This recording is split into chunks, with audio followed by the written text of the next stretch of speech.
콘배추 뉴스 들으셨죠? 가뜩이나 오른 채소 물가로 주부님들이 힘든데 가족들 먹이는 일에 아무리 비싸도 안 살 수는 없잖아요.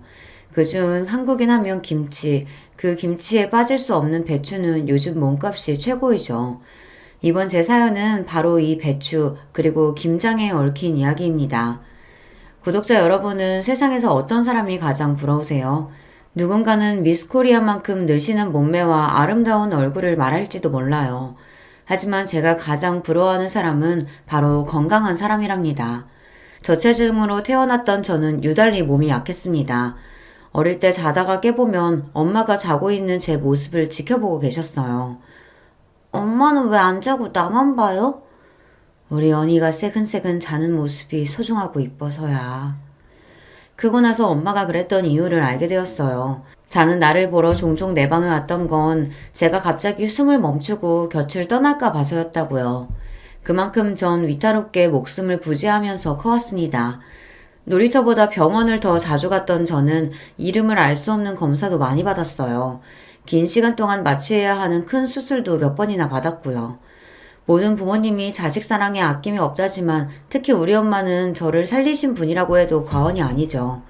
체력이 약하고 잔병을 달고 사는 저에게 평범한 일상도 쉽지 않았습니다. 학교에서 가는 소풍이나 체육대회, 심지어 수학여행은 꿈도 꾸지 못했거든요. 고등학교 1학년 때 우리 학년 친구들은 저마다 분주하고 신나 보였죠. 연희양, 이번에도 넌 못 가? 함께 수학여행 가면 재밌을 텐데 아쉽다. 이번에는 무슨 일이 있더라도 나 갈 거야. 하교하고 집에 오자마자 엄마를 졸라댔어요. 엄마, 제발 한 번만. 내 학창시절 친구들과 같이 여행 가는 거 이번이 처음이자 마지막이잖아. 응? 수학여행 갈 수 있게 허락해 주세요. 안 되는 거 알지? 네 몸 상태가 갑자기 어떻게 될 줄 알고 엄마도 없이 그 먼 데서 자겠다는 거야. 단식 투쟁해 가며 며칠 동안 졸라서 결국 엄마는 백기를 들었습니다. 하늘로 날아가는 듯한 기분이었죠. 나도 평범한 다른 애들처럼 친구들하고 같이 추억 가질 수 있어. 들떠서 출발한 수학여행 일정은 예상보다 저에게 더 고됐습니다. 아침 일찍 일어나 운동장 구보를 하고 나서 화장실에 달려가서 바로 구토를 했어요. 오랜 시간 여행사를 돌아다니다가 마지막 산 중턱에 있는 석굴암에서 걸어 내려오다 보니 서늘한 기온과 체력 저하로 몸이 덜덜 떨려왔습니다. 결국 숙소로 돌아와서 저녁밥도 못 먹고 방에 누워 끙끙 앓았습니다. 친구들은 장기자랑한다고 다 나가고 혼자 방에 있으니 서러움이 극에 달했어요. 친구들은 얼마나 재밌을까? 나도 애들이 준비한 공연 같이 보고 웃고 떠들고 싶었는데 왜 이렇게 태어나서 작은 행복도 나에겐 어려운 거야? 왜? 그때 갑자기 숨이 가빠지고 몸이 발작같이 떨려왔어요. 호흡곤란에 빠진 저를 우연히 지나가는 학년 주임 선생님이 발견하시고 다른 사람들을 불러왔습니다. 그리고 몇 분 뒤 엄마가 와서 천식 호흡기를 제 코와 입에 대주며 옆에서 소리쳤어요. 숨 천천히. 하나, 둘, 침착하게. 호흡이 안정되고 정신을 차려보니 이상하다는 걸 느꼈어요. 어떻게 엄마가 이곳 경주 숙소에 계신 거지? 이 바보야. 네 몸을 누구보다 잘하는 건 의사도 아니고 바로 이 엄마야. 혹시 무슨 일 생기면 바로 달려가려고 엄마도 경주에 와서 네 뒤를 따라다니고 있었어. 딸을 위해서는 뭐든 다 하실 법한 우리 엄마에게 감동했어요. 그 뒤로 전 괜한 고집 안 피우고 엄마 걱정시킬 일 하지 않는 착한 딸이 되고자 노력했어요. 무실한 딸 낳은 채로 우리 엄마가 얼마나 힘들게 살아왔는지 짐작이 가시죠. 만약 엄마가 신장이 필요하다면 제 신장 하나 떼어줄 것이고 간이식이 필요하면 제 간세포를 나눠줄 수 있습니다. 엄마가 나를 위해 모든 것을 희생하셨듯이 저도 엄마를 위해 뭐든지 다 할 수 있어요. 이렇게 커오다 보니 남들보다 여러모로 부족한 어른이 된 것은 사실입니다.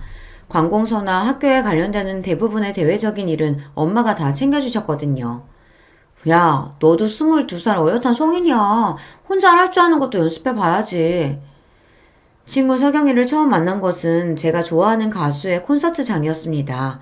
집 근처 지하철역에서 저와 같은 응원본을 들고 있는 또래 여자애가 바로 그 친구였어요.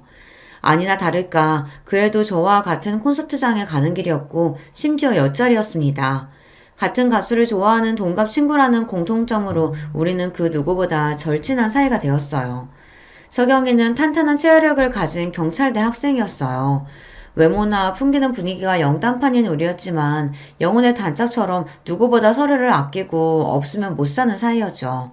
서경이는 몸이 약해 사회 경험이 미숙한 제가 발전할 수 있도록 채찍질도 아끼지 않았습니다. 단골 서점과 카페에 들어가는 것, 그리고 병원에 가서 진료받고 약 타오는 것 외에 혼자 할 수 있는 거라고는 없던 제가 혼자 옷가게에 들어가 점원과 대화하고 옷을 입고 사보는 거, 은행에 가서 통장을 처음 개설해 본 거, 도움이 필요할 때 경찰서에 들어가서 상황을 알리는 것까지 모두 그 아이 덕분에 경험하고 자신감을 쌓을 수 있었어요. 서경이던 경찰 돼서 어엿한 사회인 되었는데 정말 좋겠다. 난 집에서 글 끄적이는 거 말고는 사회에 이바지한 것이 없네. 왜? 돈 필요해? 부모님이 압박하셔? 우리 부모님이야 늘 나한테 잘해주시지. 내가 이런 고민하는 것도 모르실 거야. 하지만 언제까지 아기처럼 부모님께 의지하고 살겠어. 나도 당당한 독립 해보고 싶고. 그럼 네가 써온 글들을 팔아봐. 작품도 세상에 나와야 그 가치가 바라는 거 아닐까? 난 책하고는 담을 쌓았지만 네가 쓴 동화를 보면 나중에 내 애한테 읽어주고 싶다는 생각이 절로 들거든. 저는 아동작가 지망생이지만 집에서 습작만 했을 뿐 아직 원고료도 받아보지 못했어요. 친구의 이야기에 힘을 얻은 저는 언론사와 출판사에 기고 희망 메일을 쓰기 시작했습니다. 한 50군데는 보낸 것 같은데 한 곳에서 제 글이 마음에 든다며 한 달에 2편씩 의뢰해왔습니다. 누군가 나를 필요한다는 느낌을 태어나서 처음 받아 감격에 겨웠습니다. 그렇게 작가로서 첫 발을 내디딘 지 1년 만에 첫사랑을 만나 남들처럼 결혼도 하고요. 하지만 제 인생은 그 결혼을 기점으로 180도 바뀌었다고 해도 과언이 아닙니다. 제 남편은 시댁보다 더 자주 처갓집에 들락날락 하고 있어요. 마누라가 이쁘면 처갓집 기둥에 절을 한다더니 절 너무 사랑해서라고요. 천만에요. 저도 처음엔 그렇게 착각했죠.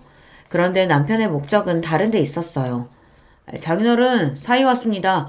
요즘 날씨가 쌀쌀한데 이럴 때 장인어른은 어떤 외투 입고 다니세요? 그러면 친정아빠는 사이가 관심을 가져주는 것이 마냥 좋으셔서 여기저기 옷장을 열어서 당신 옷들을 죄다 보여주시죠.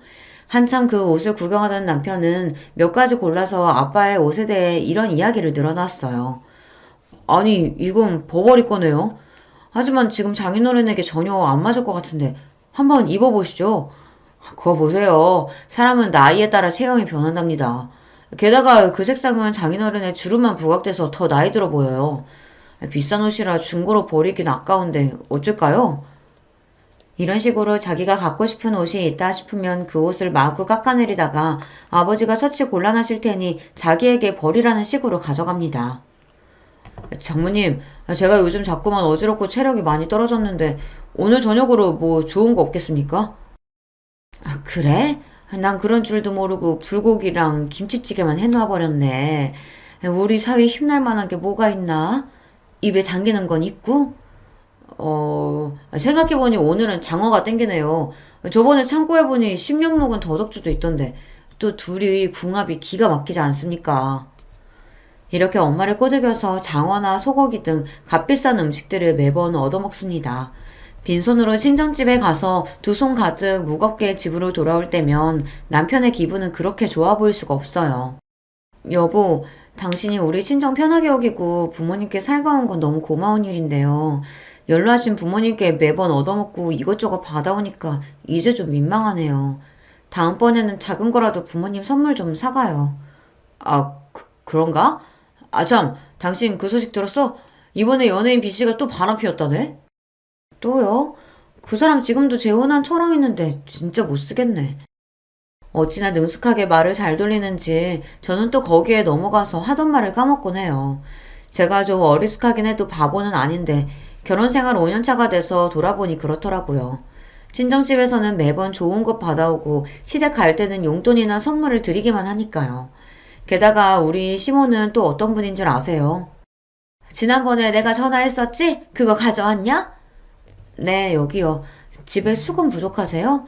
이 수건들은 남편 회사에서 직원용으로 제작한 거라 여기 로고가 적혀 있는데. 회사 이름만 있으면 더 믿을만해 보이고 좋지 뭐. 여기 몇 주년 기념 이 오버로크 한 글자만 쪽가위로 뜯어내면 된다. 아니 내 친구가 환갑잔치 한다고 부르는데 아무리 나라지만 빈손으로 갈 수가 있어야지. 이 수건들 포장해서 선물로 주면 될 거야. 기념품 수건을 친구 선물로 한다니 정말 도가 지나치게 알뜰하신 분이죠. 아무리 그래도요. 환갑잔치면 좋은 곳에서 식사 대접받으실 텐데 수건 선물이라니 어머님 손이 좀 부끄럽지 않을까요? 어차피 수건 안 쓰는 사람이 어딨냐? 다 필요한 생필품을 그것도 새 것으로 주는 건데 뭐가 어때서? 공짜에 목숨 걸고 남의 경조사 챙기는 일에 지나치게 아껴서 주위로부터 인색하다는 얘기를 듣는 것이 남편이나 시모나 똑같습니다. 이런 사람들 사이에서 제가 하는 행동들 하나하나가 다 못마땅하다고 혼이 나요. 넌 우리 집 귀둥 뿌리채 팔아먹으래다. 아들 얘기 들어보니까 매달 책 따위 사는 명목으로 10만 원이나 쓴다더구나. 집에서 살림만 하는 애가 뭐 그런 쓸데없는 데에 돈을 펑펑 써. 저 명색이 작가예요. 도서관에서 구할 수 없는 책들만 사는 거라 최대한 아끼고 있는걸요. 그리고 집에서 놀기만 하는 거 아니고요. 매달 100만 원 이상은 버는데 좀 알아주세요, 어머니. 그래? 그렇게 능력 있고 잘 버시는 며느님? 그럼 나 이번에 안마기 하나만 드려다오. 그렇게 결혼 생활을 하다 보니 저는 몸의 건강도 나빠지고 특히 불면증과 우울증이 찾아와 일상이 힘들었습니다.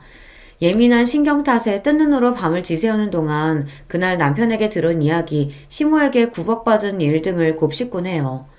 남편은 제 속에 있는 얘기를 바로바로 꺼내놓으니 만사가 편한지 옆에서 들으렁 코까지 골면서 태평하게 잡니다. 나는 누구 때문에 잠도 못 드는데. 특히 남편이나 시모의 잔소리를 심하게 들은 날이면 나 자신이 그렇게 초라할 수가 없었어요.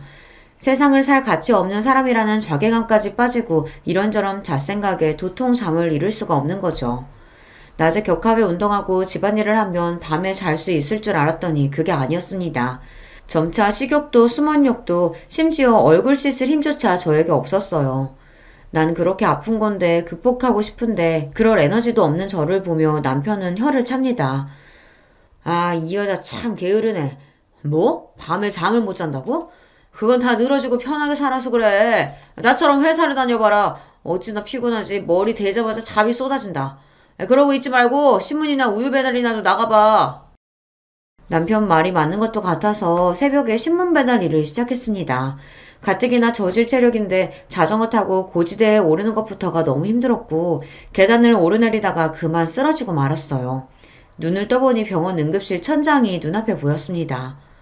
망할 놈들. 입원한 것도 아니고 몇 시간 응급실에 있었다고 이게 얼마나 또 뜯어내는 거야. 당신 깨어났어? 나 어떻게 된 거예요? 분명히 신문 배달하던 중이었는데. 남편은 팔짱을 끼고 절 한심한 눈으로 내려다보며 그랬습니다. 살다 살다 당신 같은 유리몸은 처음 본다. 앞으로 신문 배달이든 뭐든 몸 쓰는 일은 하지 마. 그냥 지금처럼 집에서 끄적이면서 하던 일이나 하라고. 병원비가 더 나가게 생겼어. 집안 살림에 보탬이 되고 싶어서 내 약점을 극복해보고 싶어서 시작한 도전이었습니다. 그러다가 비록 병원 신세를 졌지만 그런 제 노력을 남편이 알아주길 바랬어요. 아니 적어도 쓰러진 아내의 건강을 걱정하고 나가서 일하라고 등 떠민 자신을 반성할 줄 알았습니다. 그런데 이 남자 왠지 병원비만 아깝다고 생각하는 것 같았어요. 저도 모르게 서러움에 눈물이 터져나와 소리내어 울기 시작했습니다. 남편은 그런 제가 미련하다면서 출근하겠다고 혼자 병원을 떠나버렸고요. 제가 쓰러졌다는 소식을 듣고 친정 부모님이 달려와 제 퇴원 준비를 도와주셨습니다. 그동안 불면증과 우울증에 시달려왔다는 고백에 엄마는 몹시 안타까워하며 바로 절 신경정신과 병원에 데려가셨어요. 의사와 상담하고 약을 먹으니 상태가 좀 호전되더군요. 하지만 약을 먹는들 완치되기는 글렀어요. 매일 내 신경을 건드리는 남편과 시모가 있는 한 말이에요. 아무래도 여러분 저 배필을 잘못 만난 것 같죠. 그런데 그 무엇보다 남편에게 실망스러운 것은 바로 자식에 대한 생각이었습니다. 사실 남편은 보기와 달리 성욕이 왕성한 남자였어요. 여기서 이런 말을 어떨지 모르겠지만 매일 밤, 심할 때는 하룻밤에도 여러 차례 한 적도 있는 현대판 병광세랄까요? 가뜩이나 체력이 약한 저는 그를 감당하는 것이 몹시 어려웠습니다. 그런데 그런 욕정에 찬 남자가 의외로 철저하게 조심하는 부분이 있었습니다. 바로 피임이에요. 여보, 나는 이 일이 아직도 익숙치 않아요. 그래도 당신을 사랑하니까 감내하는 건데 꼭 그렇게 피임해야겠어요? 당신 닮은 아들, 나 닮은 딸 이렇게 갖고 싶은데. 그러면 남편은 김샌다는 표정으로 돌아누워 이렇게 말합니다. 당신은 외동딸로 태어나서 풍족하게 지원받고 공주님처럼 살아봐서 뭘 모르지. 우리 집은 자식만 넷이야. 온 가족 입이 여섯이라고. 먹는 것도 입는 것도 차지하기 위해서 형제들끼리 피 터지게 싸우게 돼. 그게 얼마나 처절한 투쟁인지 알아? 게다가 요즘은 애 하나 대학까지 보내는데 2억이나 든다는 신문기에서 못 봤냐고. 당신과 나 우리 둘이 먹고 살기도 빠듯한데 애가 무슨 애야. 아무리 설득해보았지만 남편은 요지부동이었어요. 결혼해서 가정을 꾸리는데 자식이 없다면 무슨 소용일까요? 저는 희생이 따르더라도 그만한 가치가 있는 일이 바로 출산과 육아라고 생각합니다. 단지 돈이 아까워서 자식을 낳지 않겠다는 남편만큼은 아무리 노력해도 이해할 수가 없었어요. 저런 인간이 뭐가 좋다고 내가 먼저 반해 결혼까지 온 건지. 지금이라도 내 발등을 찍어서 되돌이키고 싶은 마음이었습니다. 내 나이 28이던 때 그를 처음 만났죠. 남편과의 첫 만남이 어떠했는 줄 아세요? 친구 석영이가 근무하는 경찰서 근처에서 우리는 종종 점심을 같이 먹었습니다. 저야 시간이 자유로운 직업이고 그 당시 친구는 일이 한참 바빠서 점심시간에 수다 떠는 것이 서로에게 소중했거든요. 그날은 가을볕을 받은 나무가 알록달록 익어가는 좋은 계절이라 공원 벤치에 앉아서 샌드위치를 먹으며 한참 대화 중이었습니다. 그때 제 앞을 가로막는 그림자가 보였고 바로 고개를 들어보았죠. 외모가 너무나 제 이상형에 가까운 한 남성이 저를 똑바로 쳐다보면서 뭐라고 이야기하는 것이었어요. 그의 뒤로 따사로운 햇빛이 쏟아지고 나지막한 그의 목소리가 감미로워 전 눈을 제대로 뜰 수도 없었습니다. 단숨에 그에게 반했던 저는 그 남자가 하는 이야기에 귀를 기울였죠. 저기요, 제가 지갑을 두고 와서 그러는데 버스비 한 2천 원만 빌려주실 수 있을까요? 나중에 꼭 살해하겠습니다. 남편의 첫 대사를 듣고 이 남자 참 찌질하다 싶으시죠? 그때 저는 뭐에 홀려도 단단히 홀렸나 봐요. 그 남자 말을 인형처럼 따랐지 뭐예요. 지갑에서 돈을 꺼내주니 남자는 고맙다며 제 연락처를 물어보았어요. 그러면 전 그 남자의 지시대로 제 연락처를 술술 불러주었고요. 달콤한 꿈이라도 꾼 듯 몽롱하던 저를 깨운 것은 옆에서 쭉 같이 있던 친구였습니다. 얘 좀 봐라. 야야, 너 눈깔이 왜 이래? 정신 좀 차려봐. 석영아. 아까 그 남자 꼭 가수 이석훈 닮지 않았니? 너무너무 멋있었어. 얘가 뭐래? 너 눈이 삐었냐? 어딜 봐서 우리 석훈 오빠가 그런 남자랑 닮았다고. 눈 두 개 안경 쓴 것만 그거 하나만 닮았네. 그 찌질한 놈이 너한테 돈 갚는다는 빌미로 만나자고 해도 너 절대 만나지 마. 알았어? 친구는 남자가 별로라며 콧방귀를 꼈지만 이미 저는 그에게 콩깍지가 씌었고 제 눈에서는 하트 레이저가 나왔습니다. 친구가 예상했던 대로 그날 저녁 그 남자에게서 카톡이 왔죠. 다음날 퇴근하고 만나자는 그의 제안에 가슴이 방망이질 쳤습니다. 다시 만난 그는 여전히 어제처럼 멋있었고 절 보자마자 커피 한 잔을 내밀었어요. 어제 빌린 버스비 대신에 커피로 샀어요. 괜찮죠? 그가 내민 것을 받아보니 편의점에서 파는 캔커피더군요. 생각과 달라 조금 당황했지만 그래도 소탈한 그의 모습이 좋았어요. 아니, 이미 친구에게 얘기했듯이 전 사랑의 포로가 된 몸이니까 그가 무엇을 해도 멋져 보였습니다. 우리는 이런저런 서로에 대해 알아가는 대화를 했어요. 아버님이 공직자시고 거기에서 일하셨으면 사회적 지위도 높고 연봉도 높았겠네요. 지금은 월급이 얼마나 되시죠? 네? 제가 그런 부분은 관심이 없어서요.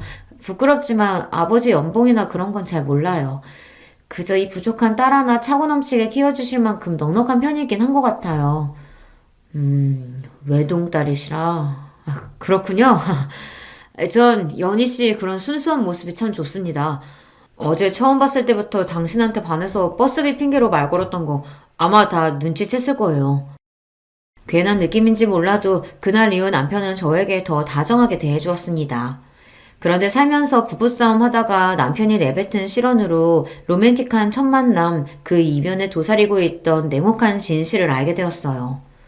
야, 네가 얼굴이 예쁘기라냐? 또 가슴은 남자처럼 납작해가지고. 뭐 네가 대단히 예뻐서 내가 들이대는 줄 알아?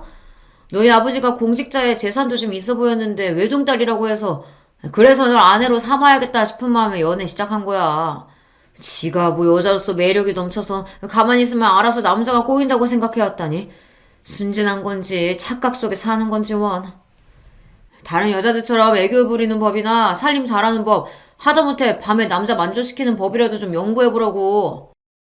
분명히 똑똑히 기억합니다.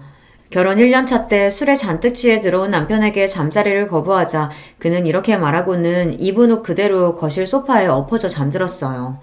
남편의 말이 믿기지 않아서 그 말이 이미 제 가슴을 갈기갈기 찢어버렸기에 전 그날부터 잠을 잘 수가 없는 거예요. 어찌나 충격이 컸는지 지금 이날까지 그 말이 토시 하나 까먹지 않고 다 기억이 난다니까요.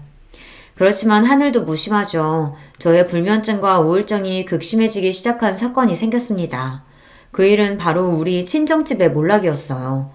그러다 친정아빠가 은퇴하시고 노후 대비로 모으신 재산을 관리하시던 분이 돈을 몽땅 들고 잠적해버렸거든요.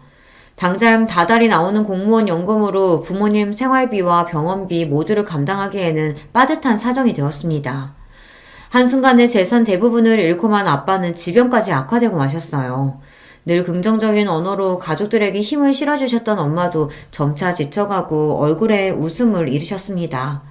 전 곧바로 남편이나 다른 사람들에게 친정집의 불행을 알리지 못했습니다. 벙어리 냉가슴 앓듯 조용히 지내다 결국 남편에게 사실을 얘기하고 말았죠. 자기야, 베트남의 다낭이라는 데가 진짜 좋다더라.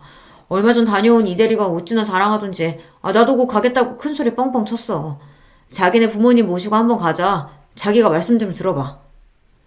말이 모시고 다녀오는 거지. 실제로 우리 친정 부모님께 그 비용 다 감당하고 우리도 데려가 주세요 하는 그 남편의 속내를 내가 모를 리가 없습니다. 미안한데 요즘 아버지 건강도 안 좋으셔서 어디 다니시지 못할 거야. 여행, 특히나 해외여행은 무리고. 에이, 그렇게 컨디션 안 좋을수록 바깥바람 쐬고 해야 더 좋아지시는 건데. 그러지 말고 장인어른한테 그만 좀 해. 왜? 그냥 우리 부모님한테 다낭여행 보내달라고 부탁을 하지 그래? 그게 차라리 솔직하고 귀엽긴 하지. 남편은 좀처럼 큰 소리 내지 않는 제가 이상해 보였나 봅니다. 당신 뭐 잘못 먹었어? 급발진하고 난리야. 알았어. 그럼 해외 말고 제주도라도 다녀오자. 이번 연휴 기간에 휴가 붙이면 나 4박 5일은 가능한데, 어? 사실 우리 부모님 망했어. 에? 그게 무슨 소리야 갑자기? 전 울면서 친정아빠가 사기당하고 모든 재산을 홀라당 날린 것이며 그 충격으로 쓰러지신 등의 일들을 모두 털어놓았습니다. 말도 안 돼. 경찰에 신고는 했어? 박사장 그 사기꾼 놈 잡아서 장인어른 돈부터 찾아야 할 거 아니야. 사기당한 뒤를 경찰서에 가서 접수했지만 거기서 그러더군요. 사고를 접수하고 수사야 해보겠지만 우리나라에서 잠적한 아니 중국이나 외국으로 이미 도주했을 사기꾼을 잡는 것은 하늘의 별 따기라고요. 설령 경찰에서 잡아다 재판에 넘긴다고 해도 실형 얼마 나오지 않기도 하고 뜯긴 돈은 아마 돌려받을 수 없을 거라는 비관적인 이야기였습니다. 사기당한 돈을 되찾을 희망 한 조각 남지 않았다는 얘기에 남편은 짜증을 확 내며 집에서 나가버렸습니다. 이렇게 힘든 상황에 놓여 있다는 것을 알게 되면 제게 위로의 말 한마디 할 줄 알았는데.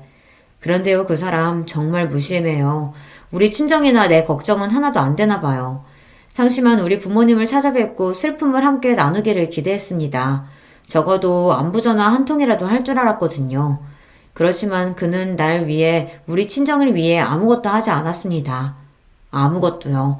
오히려 남편과 이 소식을 들은 시모까지 저를 사람 취급도 하지 않았습니다. 저에 대한 남편의 태도는 날이 갈수록 냉담해졌고 매일 어디 가서 돈 벌어오라는 압박뿐이었습니다. 상황이 이렇다 보니 제 우울증은 약을 먹어도 더 심해지기만 했지 어디 기댈 곳 없이 혼자 감내하고만 있었어요. 그리고 그해 여름 폭염으로 채소 물가가 훌쩍 뛰었는데 그중 배추값이 으뜸이었죠. 엄마, 요즘 배추 가격이 보통 비싼 게 아닌데 그래도 김장하시려고요? 그럼 너희 아버지는 내가 직접 담근 김치 아니면 식사 못 하시는 분이잖니. 아무리 비싸도 할 건 해야지. 하는 김에 너네도 좀 나눠줄 테니 다음 주에 집에 와서 엄마랑 같이 김장하자. 가뜩이나 쪼들리는 사정에 비싼 김장김치를 내 것까지 해주신다니 엄마의 김장 소식에 더욱 마음이 무거웠습니다. 자식이 되어가지고 김장해서 드리지는 못할 망정 어려운 친정으로부터 계속 받기만 하는 자신이 그리 못나 보일 수가 없었어요. 그렇게 하염없이 엄마에게 미안하고 우울한 생각에 빠져드는데 시모의 전화가 왔습니다. 이런 기분으로 시모를 대하고 싶지 않았지만 전화를 놓치면 또 불호령이 떨어질 것이 뻔했기에 겨우 전화를 받았어요. 어머님, 안녕하셨어요? 안녕은 무슨? 니네 친정은 여전히 사기꾼 못 잡았다니? 네, 답답하지만 그렇네요. 아휴, 네가 네 애비 닮은 모양이로구나. 그 나이 먹고 어떻게 돈을 그렇게 관리하셨다니? 맹하게 사기나 당하고. 또 그 소리. 내 욕으로도 모자라서 친정부모님 욕하는 시모의 말은 정말 참기 힘듭니다. 전화한 건 다름이 아니고 이번에 김장해야 하는데 절임 배추 좀 사서 보낼 테냐? 저희도 돈이 없어서 김장 못하는걸요. 죄송해요. 저희 친정엄마가 김장하시는 거 도와드리고 몇 포기만 얻어온 걸 아껴서 먹을 계획이에요. 그래? 망해도 부자는 3년은 간다더니 뭐 사기당해도 먹고 살만한 돈은 있나 보네. 올해 물가도 비싼데 잘됐다. 그럼 가서 우리 집 김치도 얻어놓으라. 한 30포기 정도. 시모는 즐겁다는 듯 자기 할 말만 하시고 제 대답은 듣지도 않은 채 전화를 끊어버렸습니다. 하지만 없는 살림에 친정엄마는 절인 배추를 30포기만 사다 놓으셨더라고요. 같이 김장을 하고 나서 엄마는 저에게 주실 10포기를 김치통에 담고 계셨어요. 엄마, 우리 집 김치 그렇게 안 먹어요. 5포기만 주시면 돼요. 에이, 그래도 내 마음 같아서는 작년처럼 너 이 시댁 거랑 해서 50포기는 해주고 싶은데 미안하다. 이건 가져가. 그렇게 10포기의 김치를 담으면서 엄마의 배려에 감사하고 또 내 처지가 못나서 눈물을 글썽였습니다. 또 온다. 이 울보. 너도 나이가 이제 적지 않아. 얼른 김서방 설득해서 애 낳고 엄마가 되어봐야 저 여린 심성이 단단해지지. 소중한 김치통을 들고 집에 돌아와 보니 글쎄 시모가 이미 우리 집 안에 와 계셨어요. 아마 남편을 통해 현관 비밀번호를 알아내서 연락도 없이 무작정 들어오셨겠죠. 제가 이렇게 만만한 며느리예요. 너희 친정에서 김치 받고 온 거지? 아니, 그런데 왜 고작 그뿐이냐? 죄송해요. 아시다시피 저희 친정 사정에 30포기밖에 못 하셨어요. 그것도 저 먹으라고 10포기나 주신 거예요. 어머니께 5포기 나눠드릴게요. 이거라도 가져가세요. 너, 내가 분명히 우리 집에 30포기 가져오라고 일러두지 않았니? 이 CM이 말 무시해? 어머니, 정말 너무하세요. 우리 친정에서도 없는 사정에 이나마 챙겨드리는 거예요. 싫으시면 이것도 안 가져가시면 되잖아요. 가뜩이나 울적한 마음에 김치 내놔라 닥달하는 시모가 원망스러워 대꾸한 건데 바로 시모의 손이 제 얼굴로 날라왔습니다. 철썩. 이년이 고작 김치 몇 포기 가지고 이 시애미 앞에서 건방을 떨어? 어디 더 대들어봐. 이번엔 뺨이 아니라 다른 거 패주마. 악지르던 시모는 친정에서 받아온 김치통 모두를 다 들고 가셨습니다. 저는 도무지 이 상황이 믿기질 않았어요. 조금 감정적으로 어머니께 말씀드린 건 그래요. 좀 예의에 어긋났어요. 그렇지만 그 일이 뺨을 맞을 정도로 잘못한 건가요? 여러분, 제가 정말 그렇게 건방을 떤 걸까요? 그 뒤로 땅거미가 지고 밤이 찾아올 때까지 계속 식탁 옆 그 자리에 굳은 얼굴로 울기만 하고 멍하니 있기도 했습니다. 띠리릭 현관문이 열리는 소리였습니다. 남편이 퇴근하고 집에 들어온 것이었죠. 뭐야? 집에 있으면서 왜 집안 불도 다 꺼놓고 거기서 놓고 있어? 아까 당신 어머님이 나한테 무슨 짓 했는지 알기나 해요? 우리 친정 김치 덜 가져왔다고 내 뺨을 치시더라고요. 왜 나는 매번 친정 것을 당신과 당신네 집에 퍼다 나라는 사람이 되어야 하죠? 도대체 왜? 벌떡 일어나 분을 이기지 못하고 팔을 휘두르다가 식탁에 있던 우울증 약이 바닥에 떨어졌습니다. 떨어진 약봉지를 들어보던 남편은 획하고 무서운 눈초리로 쏘아보며 물었어요. 이 약 뭐야? 정신과? 너 정신병 들었냐? 말 함부로 하지 마세요. 정신병이라니. 요즘 스트레스가 심해서 우울증이 생길 것뿐이에요. 이게 다 당신과 어머님 때문에. 미친년. 정신병자가 할 핑계도 많다. 맹아 네가 그래도 데리고 살만했던 건 네 부모가 가진 돈이 있어서였어. 그런데 지금은 아주 산거지가 다 됐지. 이럴 때일수록 남편한테 잘하고 시부모님 공경할 줄 알아야지. 넌 상황 파악도 안 되냐? 아 됐어. 너 같은 거 필요 없으니까 이혼해. 이 집에서 나가. 아 빨리. 남편 말에 더한 충격을 받은 제가 정신을 차리고 보니 슬리퍼 차림에 핸드폰이나 지갑도 없이 집 밖에 나와 있었습니다. 이제 가을로 접어들어 쌀쌀한 날씨를 체감했지만 저에겐 아무것도 없었어요. 그렇게 1시간이 넘게 걷고 걸어 친구네 집에 갔습니다. 초췌해진 몰골이 된 절 보고 놀란 친구를 붙들고 밤이 새도록 그간의 일들을 그녀에게 이야기했어요. 제 이야기를 들은 친구는 마음 단단히 먹고 결단을 내리라고 조언했습니다. 얼마 동안 친구 집에 지내면서 고민하고 또 고민한 끝에 남편과 헤어지리라 결심했어요. 내 물건을 챙겨 나오기 위해 친구와 함께 집에 갔습니다. 집에는 남편과 시모가 식사 중이더군요. 결혼한 아들 집이 자기 별장이라도 되는 듯 내가 손수 만들어 놓은 반찬들을 꺼내 잡숫고 있는 모습이 꼴보기 싫었습니다. 여기는 우리 부부집이니까 어머님 마음대로 아무 때나 들어오지 말아주세요. 현관 비밀번호도 바꿀 거고요. 이 집은 내 아들 집이니까 내 마음대로 드나들 거야. 어차피 너희들 이혼한다면서? 그 얘기 듣고 아들한테 잘 생각했다고 했다. 돈도 없는 친정에 너 뭐 볼 게 있다고? 우리 아들은 더 알짜배기 재산 있는 집 딸로 잡아서 결혼시키면 된다. 웃기는 할망구네. 당신 아들 나이도 40이 코앞이에요. 젊지도 않은 놈이 게다가 지가 잘생기기라도 했나? 쥐꼬리만한 월급 나오는 중소기업 다니는 남자가 꼴에 부잣집 딸? 내 친구가 순진하니까 그나마 결혼해준 거예요. 현실을 직시하시라고요. 니 깎게 뭔데 며느리 옆에 딱 붙어서 그 알량한 입을 놀려대냐? 나요? 며느리 친구고 서울 동작경찰서에 근무하는 한경희입니다. 얼마 전 당신 아들 경유차에서 배출가스 단속했는데 배출 허용 기준을 초과한 일로 경고장 보내도 아직 정비나 점검을 하지 않았더군요. 그래서 벌금 부과했으니 납부해야 할 거예요. 계속 안 내고 버티다가는 가산세 붙어서 몇백만 원까지 불어나고 급기야 당신들 소유의 부동산, 동산 다 압류 들어갈 거예요. 아 그게 바로 너 있냐? 내 차 몰래 단속해서 과태료 딱지 보낸 사람이? 웃기지 마. 누가 네 얘기 듣고 고분고분 따를 줄 알고? 내 피 같은 돈 절대로 한 푼도 못 빼내간다고. 오늘 당신 아버지 소유의 경유차도 점검하러 갈 예정인데 지금 그런 경찰관의 단속 지시에 따르지 않겠다는 얘기입니까? 그래!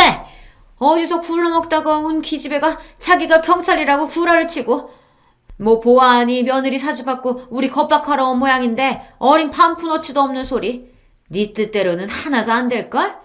내 남편 차 역시 손가락 하나 못 대게 할 거야. 계속 나불거리다가 봉변당하기 전에 어서 이 집에서 나가지 못해? 광분한 시모와 남편 때문에 급한 대로 제 집만 간소히 챙겨서 나와야 했습니다.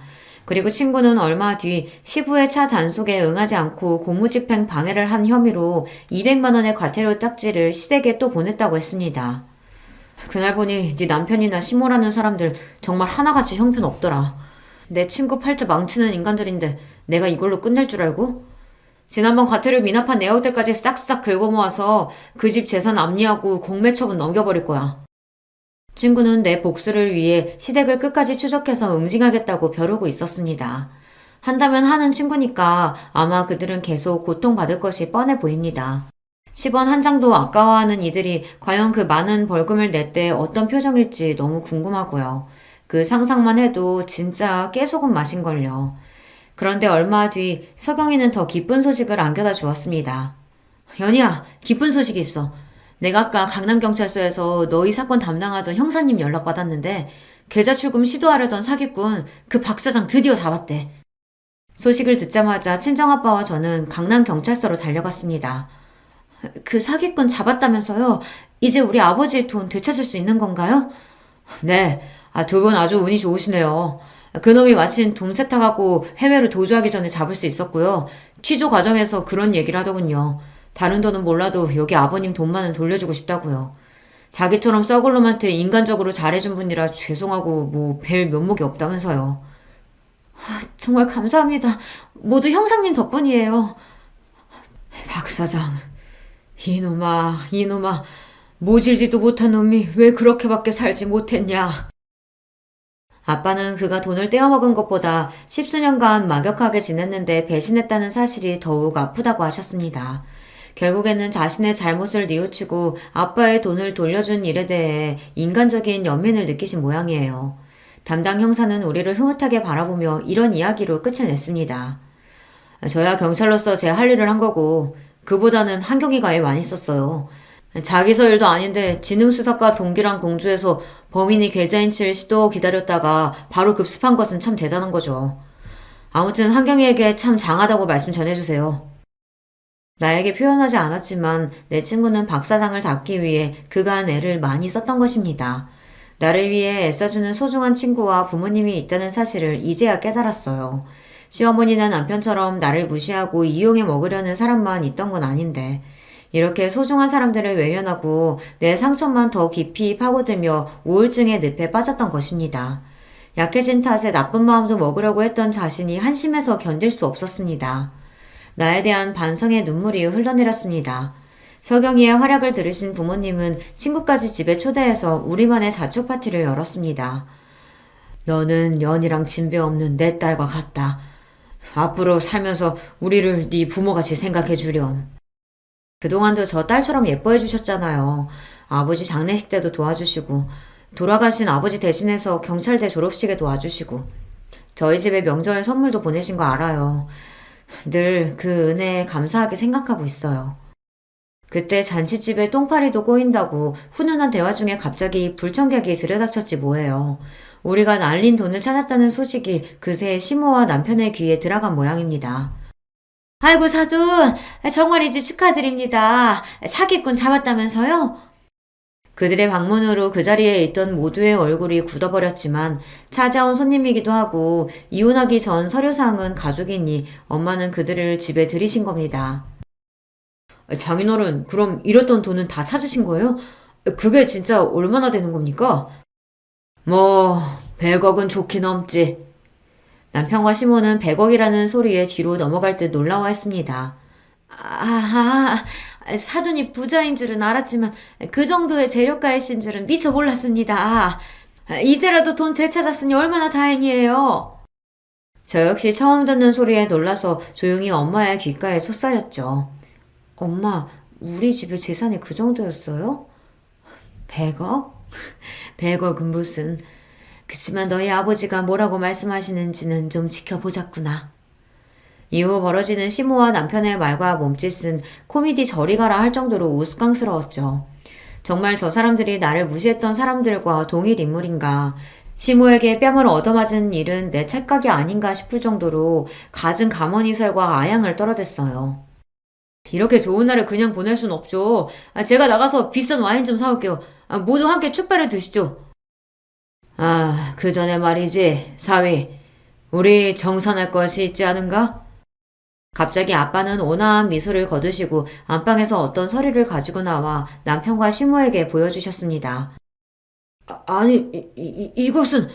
하지만 장인어른, 이건 형식상 쓰자고 하지 않으셨습니까? 세상에 형식상이란 것은 없네. 경찰서나 재판장에 나아가 이 서류 제출하면 거기 쓰여져 있는 그대로 믿겠지. 안 그런가? 낯짝이나 양심이 있다면 자네나 자네 모친도 그렇게 엉덩이 뒤밀고 우리 집까지 올 수는 없는 법. 자네가 내 딸한테 안겨준 모욕 그 이상을 앞으로 난 자네에게 돌려주겠네. 첫 번째로 나한테 빌려간 1억 5천만 원과 그 밀린 이자. 당장 가져오지 않으면 법적으로 나설 테니 그리 알게나. 남편은 아빠의 말을 듣고 차용증을 손에 구기고선 벌벌 떨기 시작했습니다. 1억 5천이나? 그게 무슨 소리냐 아들아? 저기 사돈, 시간 주시면 아들이 천천히 갚을 테니까. 아니지. 당신 딸이 내 며느리요. 내 아들이 아는데 설마 사위에게 소장까지야? 진심으로 하는 말씀은 아니겠죠. 당신 딸 정신병자라도 우리가 잘 보듬고. 이 양반이 남의 집 귀한 딸을 뭐라고 짓거리는? 정신병자? 우울증 가지고 정신병 취급을 하다니? 저 말하는 뻔세를 보니 알만하네. 그동안 얼마나 내 딸 무시하고 괴롭혔는가? 그렇게 화가 난 엄마의 모습은 이전에도 이후에도 본 적이 없습니다. 엄마는 갑자기 부엌에 들어가서 김치 한 포기를 손에 말아쥐고 나오셨어요. 그리고 바로 시모의 얼굴에 그 귀한 김치를 냅다 던져버렸습니다. 자, 이 김치나 먹어. 내가 한 김장김치 필요하다면 네가 내 딸 갈고댔다지? 자, 원하던 그 김치 당신 얼굴로 담아가쇼. 어떤 아침 드라마에서 장모가 사위의 뺨을 김치로 휘두르던데 그걸 먼저 봤다면 우리 엄마도 아마 시모의 얼굴을 그렇게 만들었을 거예요. 시모의 얼굴에서 김치 양념이 뚝뚝 떨어지고 당한 일에 충격받고 서있던 시모의 모습을 보니 알터니가 빠진 듯 시원했죠. 우리 부모님이나 저나 평소 평온하고 온화하게 언행을 하던 사람들인데 우리가 이렇게 세게 나올 줄은 아마 몰랐을 겁니다. 그 사람들 당황했지만 겁을 먹었는지 그 김치 구덩이 얼굴을 수습도 못한 채 내빼고 말았죠. 그 우스운 모습에 우리 가족은 모두 박장대소를 했습니다. 그런데 아버지, 그게 무슨 말씀이세요? 남편에게 차용증이라뇨. 돈 빌려주셨어요? 저 비열한 자식이 네 우울증을 빌미로 이혼하겠다고 날 찾아왔더구나. 정신병력으로 이혼 소송 걸면 당신 딸은 바로 이혼이 된다고. 그걸 무마하는 조건으로 1억 5천만 원 빌려달라며 뻔뻔하게 요구했지.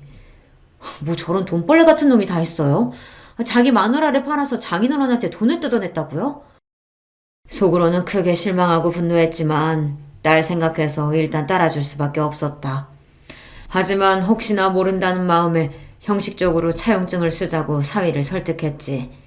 내일 변호사 만나서 그 차용증으로 할 수 있는 응징 방법 다 찾아낼 거다. 저 빌어먹을 놈의 자식, 물불 가리지 않고 내가 모든 수단 동원해서 끝장내버릴 테다. 모두에게 정말 죄송해요. 엄마, 아빠, 석영이까지 저 아니면 저렇게 나쁜 사람들에게 이런 꼴까지는 안 당하고 사셨을 텐데 이게 다 제가 못나서예요. 진심으로 모든 가족에게 미안했습니다. 우리는 모두 함께 한마음으로 펑펑 울었어요. 저는 결심했습니다. 내가 사랑하는 사람들을 위해서, 그들을 지켜내기 위해서 더 강하고 현명해져야 한다고요. 의지를 다지고자 다음날 새벽 5시에 일어나서 동네를 한 바퀴 뛰고 걸었습니다. 체력이 약하다는 이유로 운동도 하지 않았던 제 약한 몸뚱아리는 최악이었어요. 약 3km의 거리, 남들은 3, 40분이면 한 번에 갈 거리를 전 몇 번이고 주저앉아 숨을 헐떡대고 다시 일어나 걷고 또 걸어야 했으니까요. 무려 1시간 반 동안 운동하고 온 저는 집에 들어와 탈진한 듯 쓰러진 뒤 미친 듯이 밥을 먹었습니다. 엄마는 제가 이렇게 먹성 좋게 잘 먹는 모습을 처음 봤다며 대견해 하셨어요. 그날 이후로 전 하루도 거르지 않고 새벽 운동을 나가고 있습니다. 그리고 식사 뒤 바로 책상에 앉아서 해가 질 때까지 글을 씁니다. 이렇게 쓰고 또 쓰다 보면 언젠가는 세상에 내놓을 괜찮은 글이 나올 거라고 믿음을 갖고 말이죠. 한 걸음 한 걸음 저는 더 성장하고 강해지려고 매일 노력하고 있습니다. 그런데 도망갔던 남편과 시모는 뭐하고 있냐고요? 아빠의 변호사는 대여금 반환 선고 소송을 진행하고 계세요. 아빠 변호사 말로는 한 번도 이자나 원금조차 갚지 않았던 사실이 불리하게 작용해 바로 법원에서 지급 명령이 떨어질 거래요. 그리고 그 재산을 어디에 숨기고 은닉할까 미리 재산을 압류를 걸기도 했대요. 우리가 살던 집은 이혼소송의 재산 분할 대상이니 아마 남편과 공동명의로 되어 있는 시댁 아파트가 그 압류 대상일 거라고요. 거기에다가 경찰서에서 부과한 가태료까지 내야 하는 등 남편과 시댁은 참으로 곤궁한 상황에 처해 있었죠. 이 상황을 극복할 방법은 아마 저를 다시 제 편으로 하는 것뿐이라는 계산이 섰던지 남편은 자꾸 저에게 애정을 갈구하고 다시 합치자면서 찾아와 설득했어요. 우리 다시 잘해볼 수 있잖아, 어? 당신은 착하고 나 많이 좋아하니까 우린 잘 살 수 있어. 내가 잘할게. 그러니까 장인어른께 압력 풀고 천천히 갚을 수 있게 말씀 좀 드려봐. 어쩌다가 그런 큰돈을 나도 모르게 아빠한테 빌린 거죠? 회사에서 상사랑 다투고 더러워서 회사 그만두고 싶은 와중에 좋은 주식이 있다고 들어서 거기에 투자한답시고 내가 미쳤지. 그 투자는 망한 거네요. 마이너스 80% 났어. 남은 거 처분하고 회복해보려고 가상화폐 넣었는데 그것까지 휴지 조각이 되어버렸어. 남의 피 같은 돈은 어떻게 해서든 뜯어내고 양심 버려가며 돈을 그렇게나 모으더니 그 끝이 결국 이런 거예요? 남편은 제 말에 전곡을 찔렸는지 아무 말도 못하고 고개를 푹 숙였죠. 그 사람들이 얼마나 자린고 위에 돈을 집착하는 사람인지 아시죠? 남편의 속이 얼마나 썩어 들어갈지 설명하지 않아도 알 것만 같았죠. 하지만 이제 그도 그의 집안도 나와 상관없는 사람들일 뿐입니다. 당신과 결혼하고 5년의 세월은 내 인생 가장 힘든 시간이었어요. 처음엔 그게 다 당신과 시어머니 때문이라고 탓했는데 이젠 깨달았죠. 내가 원하는 삶을 살려면 나 스스로 강하고 현명해져야 한다는 걸요. 그렇기 때문에 이제 알아요. 당신이 그렇게 괜찮은 사람이 아니라는 것쯤은. 끝나는 마당에 솔직히 말할까요? 당신의 얼굴도 꽝이고 남자로서는 더 꽝이었어요. 밤일 횟수가 많으면 뭐해요? 한 번도 만족시켜주지 못하고선. 그러니까 구차하게 매달리지 말고 우리 산뜻하게 헤어지자. 어때요? 늘 날 얕잡아 보던 남편의 그런 표정은 처음 봤습니다. 이 사람이 이런 사람이었던가 진심으로 저에게 놀라는 눈치였어요. 내가 받았던 상처를 그에게 고스란히 돌려주고 나오니 뿌듯했습니다. 네, 그렇게 저는 남편과 이혼을 마무리했고 지금 혼자 살고 있어요. 사랑하는 부모님과 따로 살기로 한 것도 다 제가 홀로 서기 위한 연습이고요. 이혼 소송 결과 살던 집은 반으로 나누어 갖게 되었는데 재산 분할에 목숨을 걸었던 전 남편은 그 결과에 크게 실망하더군요. 시모는 계속해서 친정집에 찾아와서 아들의 빚을 탕감해달라며 옵소하고 했는데 이조차도 경찰에 신고해서 이제 집에 얼씬도 못하고 있습니다. 누구보다 돈을 사랑했던 남편과 시모는 그렇게 두려워하던 경제적 궁핍, 가난의 길로 들어선 것 같아요. 제가 할 수 있는 가장 큰 복수를 하고 나니 전 남편에 대한 미움도 미련도 없이 새 인생 시작할 수 있게 되었죠. 이렇게 제 사연을 풀어놓았는데요. 어떻게 들으셨는지요? 올해 역시 금배추의 김장 물가 뉴스를 들으니 지옥 같은 예전 결혼 생활이 떠올라 이렇게 제 이야기를 쓰게 되었네요. 기회가 된다면 실력을 갈고 닦아 더 재밌고 감동적인 이야기로 또 찾아뵐게요. 그럼 저는 여기서 인사드리겠습니다. 여러분 행복한 하루 보내세요. 안녕하세요. 저는 경기도 하남에 살고 있는 40대 남자입니다. 제 한풀이를 좀 하고 싶어서 저도 용기 내어 사연을 보내봅니다. 가족들에게 말하고 싶지만 다들 상처만 받고 너무 괴로워질 것 같아서요. 저는 2016년도에 결혼했고 딸아이가 하나 있는데요. 아내와는 친구의 소개로 만나서 연애를 짧게 한 뒤에 이어지게 되었네요. 어떤 부분건 그러겠지만 연애하던 시절에는 서로 마음이 잘 맞았어요. 소위 콩깍지가 씌었던 것 같아요. 그런데 결혼할 무렵부터 둘이 싸우게 되었고 그건 결혼하고 나서도 쭉 이어지게 되었어요. 당시에 주변에서는 대부분 신혼에 많이 싸운다길래 그런 줄 알았는데 아내의 불만은 가벼운 사항이 아니었어요. 오빠, 나는 이해가 안 가. 그래도 어머니가 2억까지는 해주실 수 있는 거 아니야? 그렇게 어거지로 계속 밀어내시면서 안 된다고 그러시고 나중에 애기 낳으면 더 큰 집으로 해주신다는 거 이거 말이 돼? 해주실 수 있는데 안 해주시는 거랑 돈이 없어서 못 해주시는 거랑 다르잖아. 아무리 내가 많이 해온 게 없다고 하지만 너무 무시하시는 것 같아. 어머니 말투도 너무 사나우시고. 아내는 이렇게 툭하면 저에게 불만을 털어놓았고 여기 나온 내용 그대로 우리 어머니와 사이가 안 좋았답니다. 결혼할 때 저희 어머니가 하신 말씀이 그리 상처가 됐다나요? 어머니는 아직까지도 이때의 판단을 후회하시긴 하지만 전 잘 모르겠네요. 일단 니네 둘이서 신혼으로 시작하는 거니까 너무 큰 평수에 살 필요는 없잖아. 형편대로 시작하는 게 좋을 거야. 네 형은 애도 있고 하니 그쪽 집 늘려주느라 돈이 많이 들어가더라. 20평대가 둘이 살기 그렇게 좁지 않으니까 그렇게 차차 늘려가봐. 나중에 애기 낳으면 그때 가서 더 넓혀도 되니까. 어머니의 이 말씀이 뭐가 그렇게 불만인지 저는 이해가 잘 안 돼요. 아내는 연신 화가 나서 그때부터 표정이 나빴고 그전엔 우리 어머니에게 그렇게 팔짱 끼고 매달리더니 태도가 바뀌었어요. 신혼집에 어머니가 어쩌다가 한번 오셨을 때 그렇게 짜증스럽게 굴더라고요. 어머니가 집에 가시면서 저한테 불편하다고 하실 정도로요. 예, 정훈아. 쟤는 왜 이렇게 화가 나 있니? 니들 먹으라고 반찬 갖다 주는 것도 이렇게 눈치를 봐야 하니? 오늘 너무 불편해서 먼저 가는데 니들 사이에 끼기는 싫지만 참 기분이 별로구나.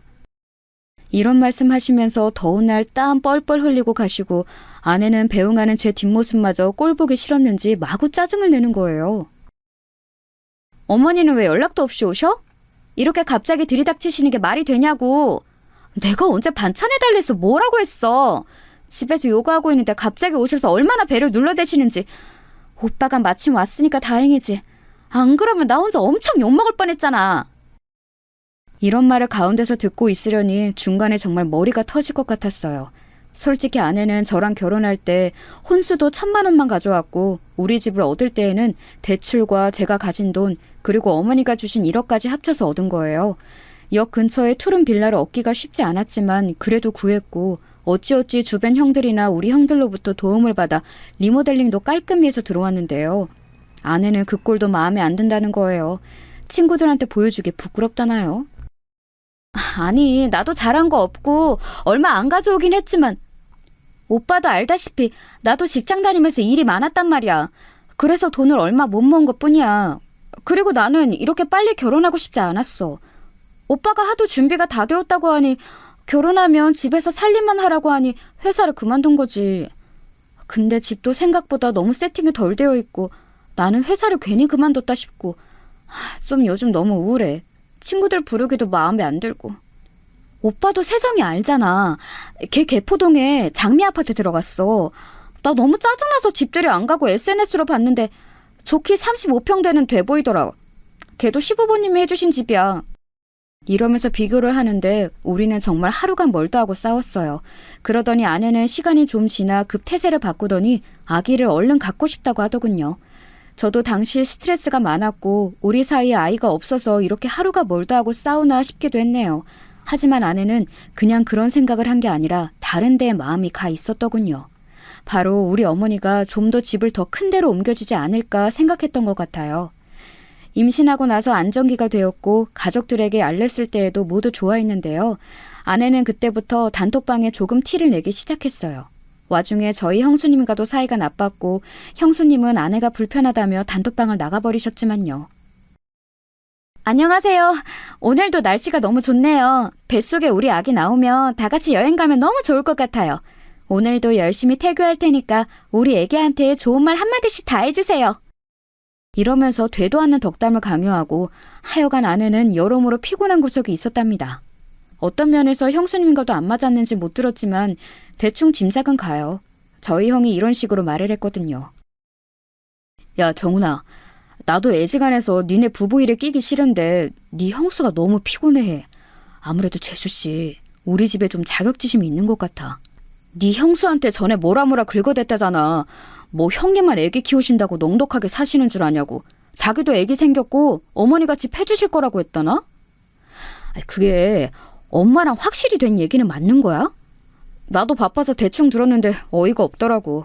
네 형수 말로는 재수씨가 그렇게 같이 있을 때 살살 긁어댄다는 거야. 은근슬쩍 일도 시켜대고 말이지.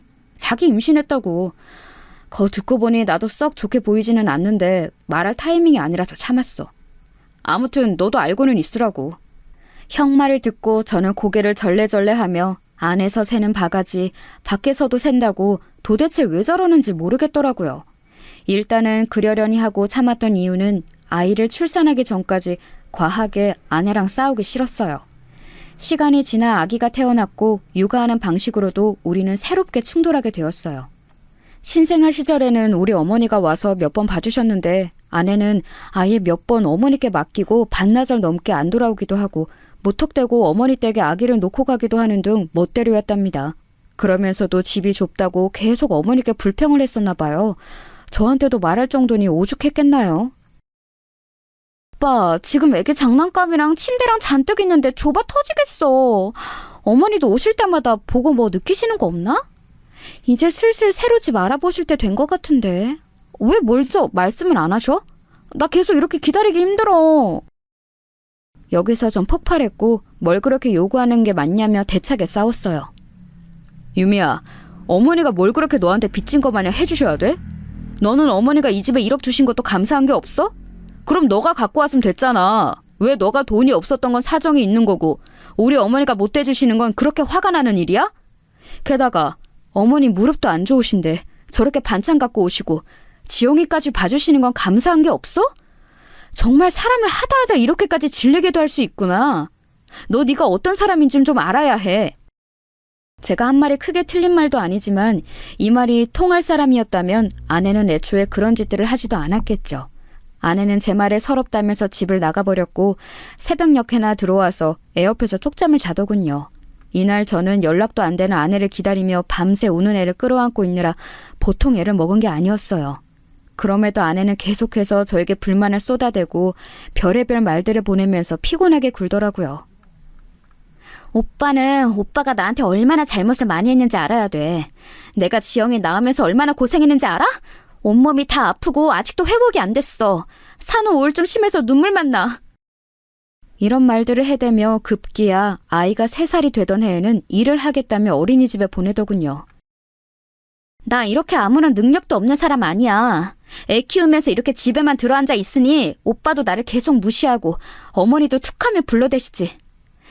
나 일할 거고 지영이는 어린이집 보낼 거야. 그렇게 알아.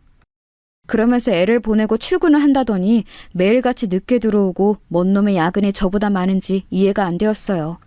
무슨 휴대폰 판매 홍보 회사라고는 하는데 화려하게 차려입고서는 나가더군요. 이미 아이 돌 때부터 우리는 심한 냉전이 시작되었고 입만 열면 싸웠기 때문에 대화도 많이 안 했어요. 그러다가 아이가 5살이 되고 저한테 뭐 하는 일이 많아졌다고 자꾸 육아를 미루는 거예요. 어린이집 엄마들이랑도 좀 어울리는 것 같더니 거기서도 싸움이 나서 또 따로 다니고 이 관계 안에 결국 우리 애만 피해서 보는 듯 했답니다. 말이 좀 트기 시작한 딸아이가 이때 꽤 상처를 받았어요. 아빠, 나 예지랑 놀고 싶은데 엄마가 이제 예지네 엄마랑 안 논대. 나도 예지 생일 파티 가고 싶어. 근데 가면 안 된대, 엄마가. 우리 반에서 나만 못 가. 이런 상황을 겪고 아내와 대화를 하려치면 아내는 저에게 아이에 대해서 아는 게 뭐가 있냐면서 자꾸 말을 끊어버렸어요. 아내는 직장을 다닌답시고 매일 늦게 오고 어쩌다가 가끔 어린이집 엄마들이랑 연락을 해서 주말에도 나가더니 그것도 안 하고 애도 잘 안 보려고 하더군요. 저는 갈수록 이런 결혼 생활에 무슨 의미가 있나 싶었고 어머니는 저희 부부 사이에 대한 걱정이 많으셨어요. 드러내지 않으려고 했지만 아이가 5세 되던 무렵부터 아내는 명절에 저희 본가에 가는 것을 거부했거든요. 나는 안 갈 거야. 어머니한테 받은 상처도 많고 형님이랑도 보기 불편해. 아주버님도 형님 편이신 건 알겠지만 저번에 너무 기분 나쁘게 말씀하시더라. 오빠랑 지영이만 다녀와. 어차피 어머니도 본인 아들 보고 싶은 거지 며느리가 보고 싶은 게 아니라고. 일할 사람이 필요한 거지. 나도 얘기하기 귀찮으니까 빨랑들 준비해서 나가. 그러면서 시댁에는 저와 아이 둘만 다니게 되었고 집에 돌아오면 아내는 늘 소파에 널브러져서 자고 있더군요. 아이가 가운데서 눈치 보며 눈물 짓고 불안해하는 게 느껴졌고 그래서 저는 아이 앞에서는 최대한 감정을 드러내지 않았어요. 하지만 그러고 얼마 지나지 않아 아내는 갑작스레 충격적인 선언을 하더군요.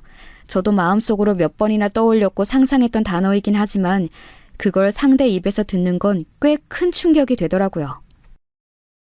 나 이렇게 살기 싫어. 이혼하고 싶어. 우리 둘은 같이 사는 건 아닌 것 같아. 이혼하자. 아내의 말에 적잖이 충격받았던 저는 우선은 말려봤어요. 애가 앞에 있는데도 멀쩡히 TV를 보고 있는 애 앞에서 할 말이 아니었으니까요.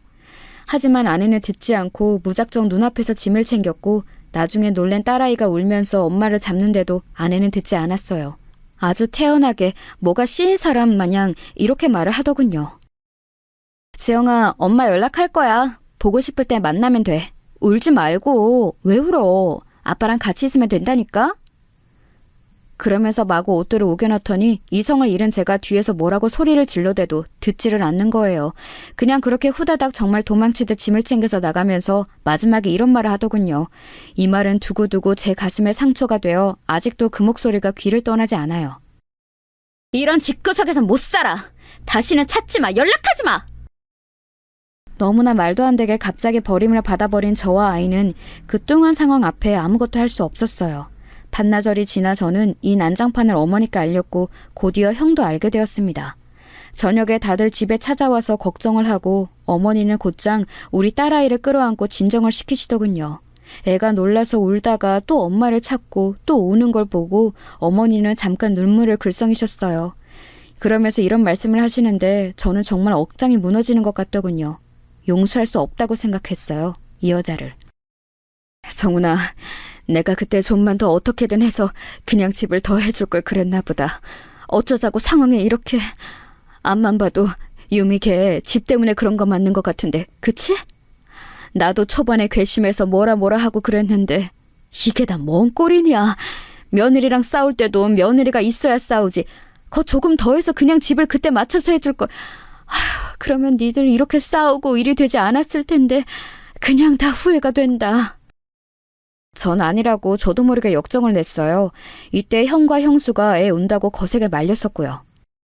어머니, 그런 말 좀 하지 마세요. 무슨 어머니가 잘못이에요? 유미 걔 뭘 해도 저랬을 애예요. 얼마나 시달렸는데요, 제가. 유미는 진짜 엄마 같지도 않고 될 자격도 없는데 애를 낳아가지고. 정훈아, 그만해. 지영이 듣잖아.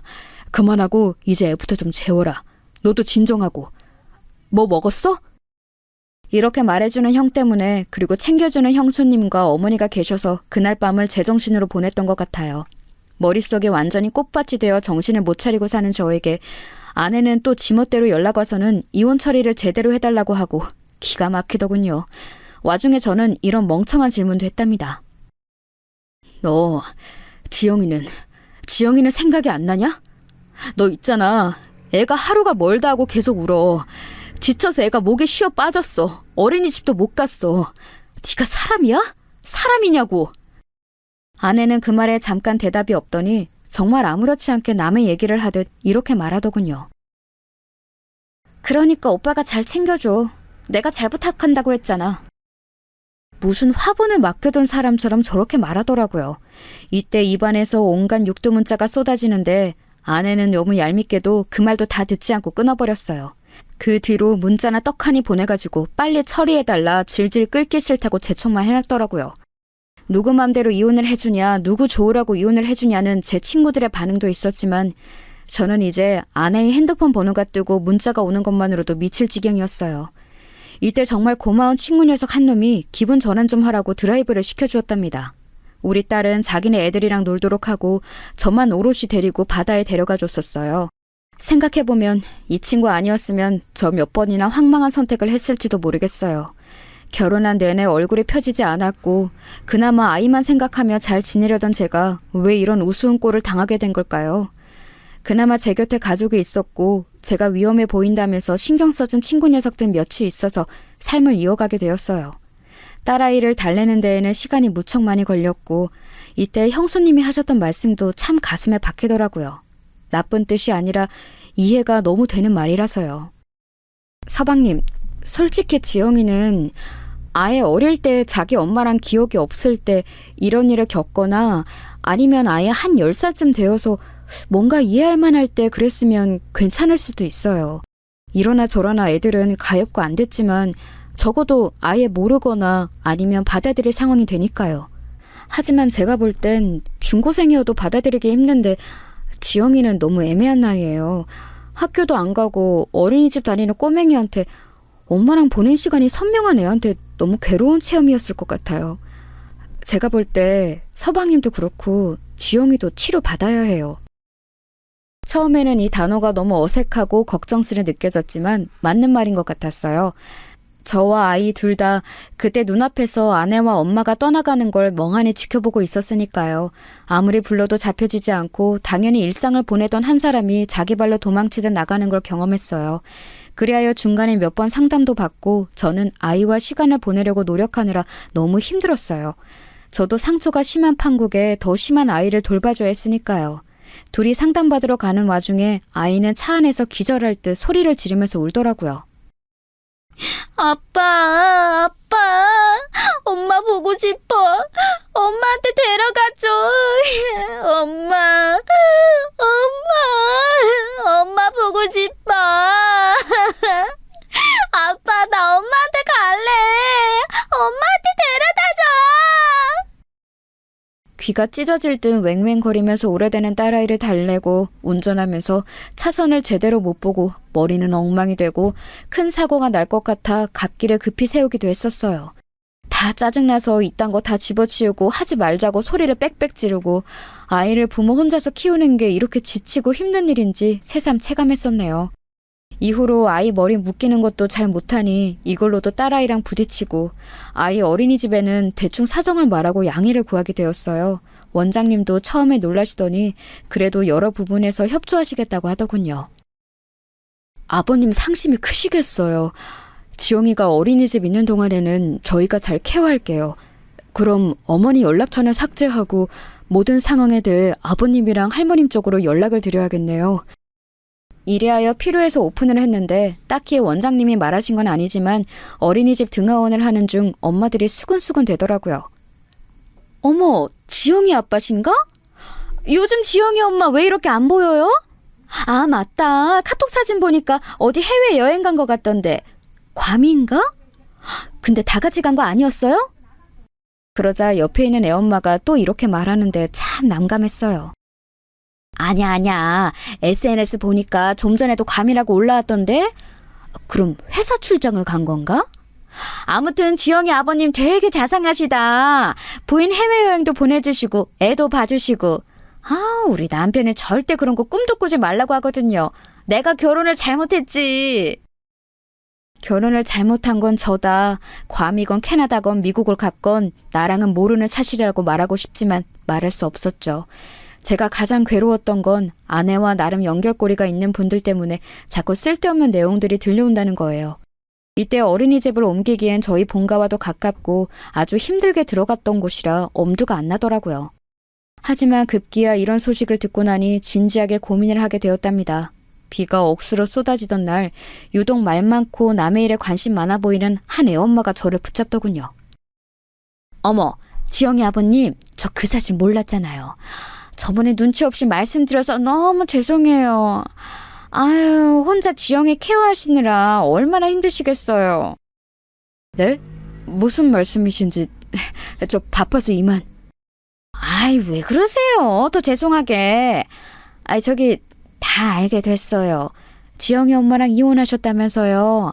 아유, 저도 모르고 있었는데 딴 엄마 말로 재혼해서 산다는 것 같더라고요. 그거 보고 우리 기겁했잖아요. 이혼한 것도 몰랐는데 대뜸 재혼이라고? 이러면서. 그때 지영이 아빠 앞에서 이래저래 아는 척한 게 너무 죄송한 거 있죠? 너무 민망하고 그래서 제가 대표로 사과하는 거예요. 우리 애들은 똑같이 지영이랑 놀고 할 거니까 마음 놓으세요. 아빠 혼자서 너무 고생이 많으시겠어요. 이때 정말 너무 불필요한 얘기들이 귀에 흘려들어오니 미치겠더라고요. 재혼이라니요. 이혼한 지 뭘 얼마나 됐다고 동네방에 떠들고 다닌 건지. 그새 언놈이랑 무슨 놈의 재혼을 했다는 걸까요? 이혼한 뒤에 인생은 각자 가는 거라지만 적어도 제 귀에 들려온 이상 신경이 안 쓰일 수 있나요?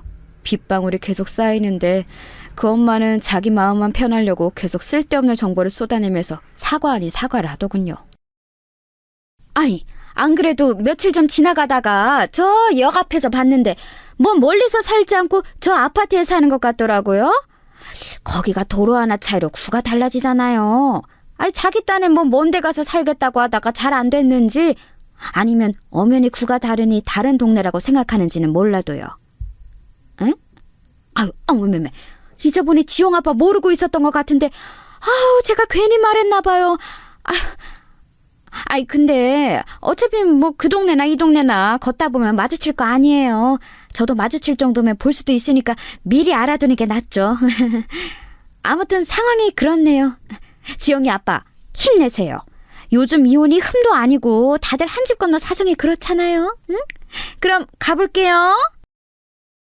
이렇게 사라진 애엄마 뒷모습을 보며 저는 제 차까지 걸어가는 그 시간이 너무 길게 느껴지더군요.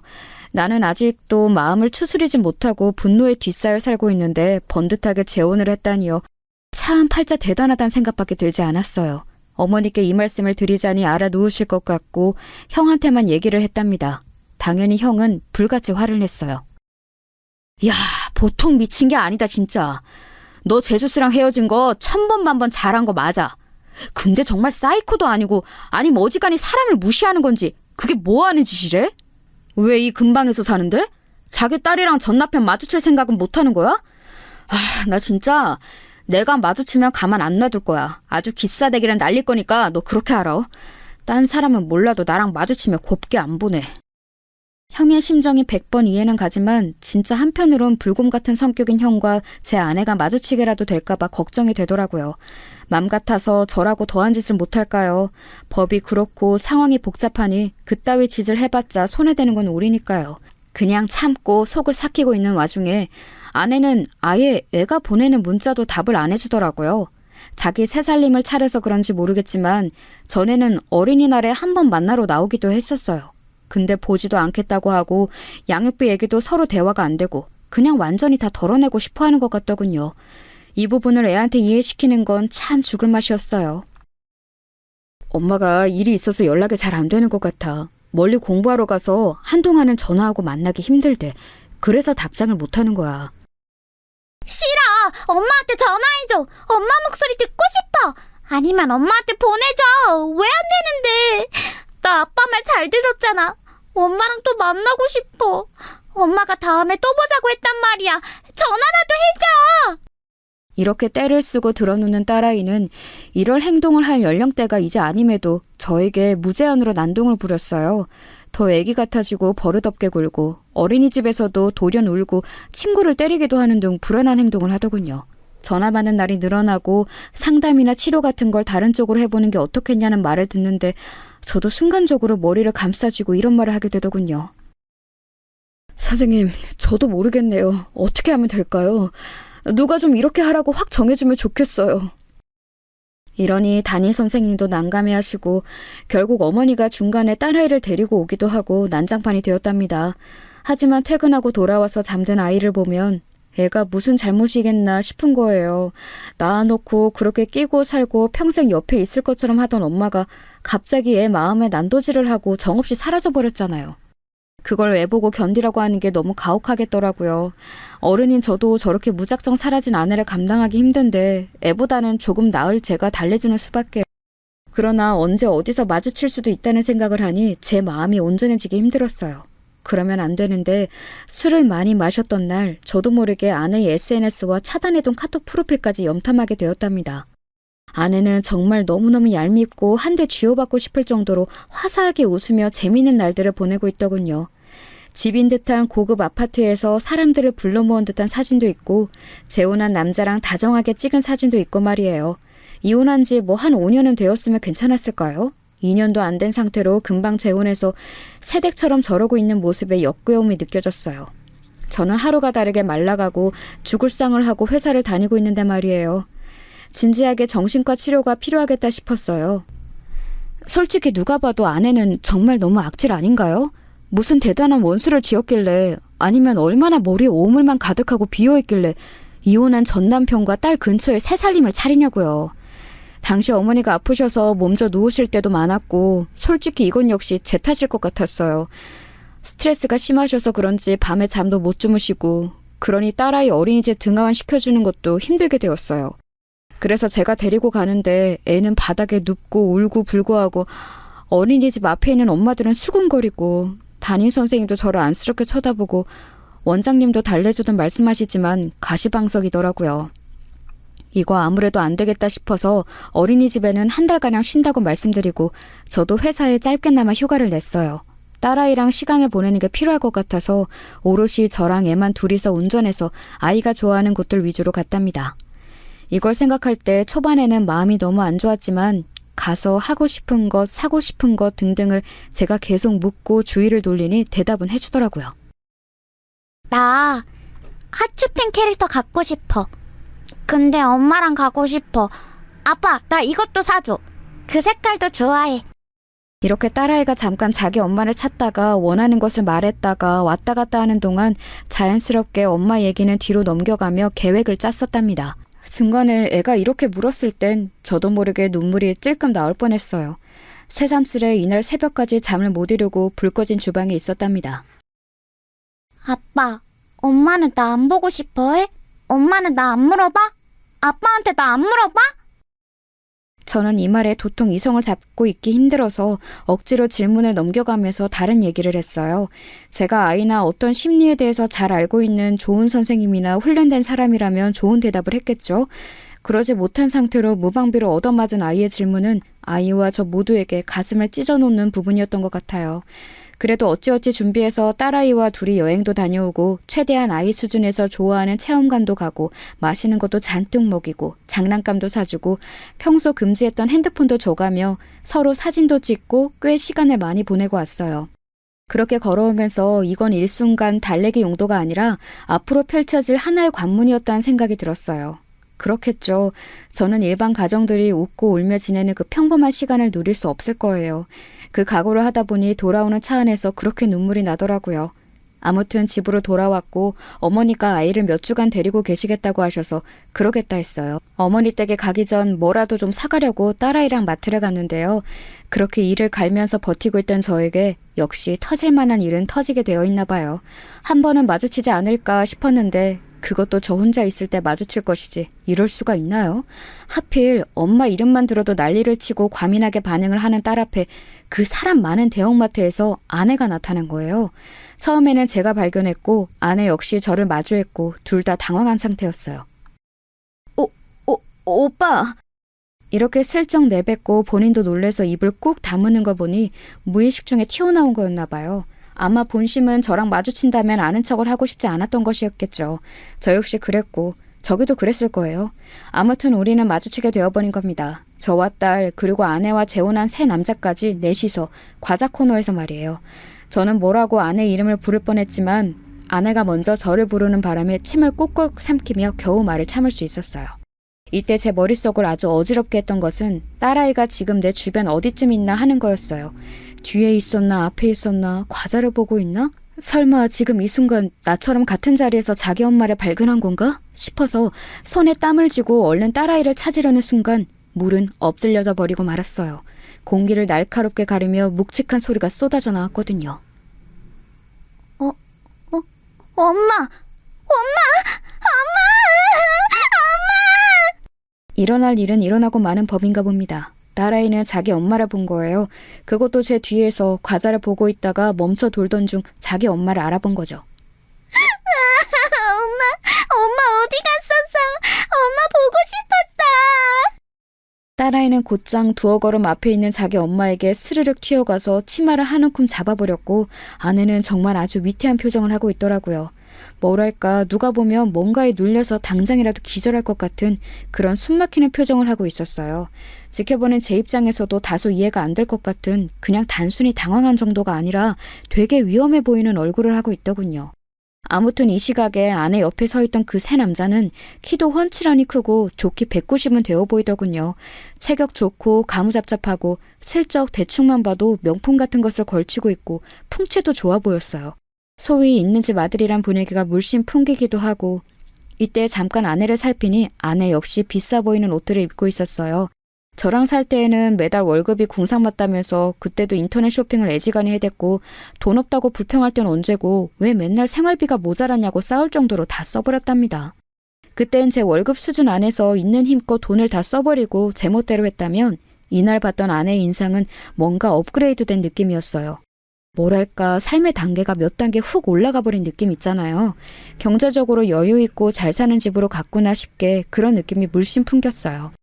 아내 SNS에 본 집도 고급 아파트였고 전부 대리석이 깔려있고 그릇들도 비싸 보이고 저와 함께 살던 시절에 아내가 늘 부러워하던 것들이었으니까요. 아무튼 그 남자는 이렇게 반응하는 제 딸과 저를 일순간 쳐다보았어요. 저와도 눈이 마주쳤고 저나 그 남자나 서로 경계하는 눈빛이 만연했고요. 서로 우중을 파악하려고 계속 눈을 마주하기엔 우리 딸이 조금도 그 틈을 길게 주지 않고 울며 팔딱팔딱 뛰어댔어요. 엄마 이제 가지 마. 나 이제 엄마랑 같이 갈 거야. 엄마! 딸아이는 계속 시끄럽게 매미마냥 지 엄마 치맛자락을 잡고 소리 지르고 점점 마트 주변 사람들이 힘겹게 우리를 쳐다보기 시작했어요.